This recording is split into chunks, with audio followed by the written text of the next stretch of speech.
Apple vient de publier les résultats de son audit annuel sur ses usines et ses fournisseurs. Ce rapport montre une évolution positive dans les pratiques de ces entreprises. Ainsi, 92% des fournisseurs d'Apple respectent le maximum de 60 heures travaillées par semaine. Mais d'autres problèmes persistent, comme l'emploi des mineurs.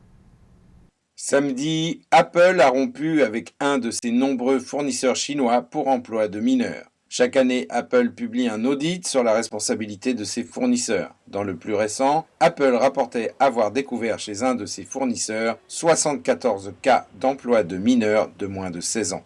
Apple tente de résoudre ce problème à la racine en épinglant les agences de recrutement fournissant des travailleurs mineurs et falsifiant des documents. Bien qu'aucun cas n'ait été découvert parmi les partenaires de la chaîne d'assemblage finale d'Apple, 11 établissements font ou faisaient travailler des mineurs. Selon le rapport, tous, sauf un, le faisaient involontairement. Il y a 106 cas actuels et 70 passés. Les ouvriers mineurs étaient généralement embauchés parce que les agences de recrutement conspiraient avec les familles pour falsifier les documents d'identification de l'âge.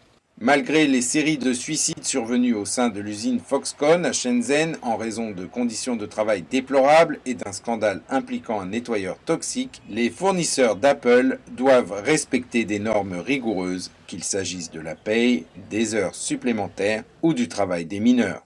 Ces normes sont appliquées par l'Association du travail équitable.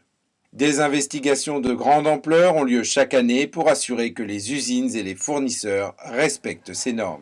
Les audits couvrent 1,5 million d'employés dans un total de 14 pays différents.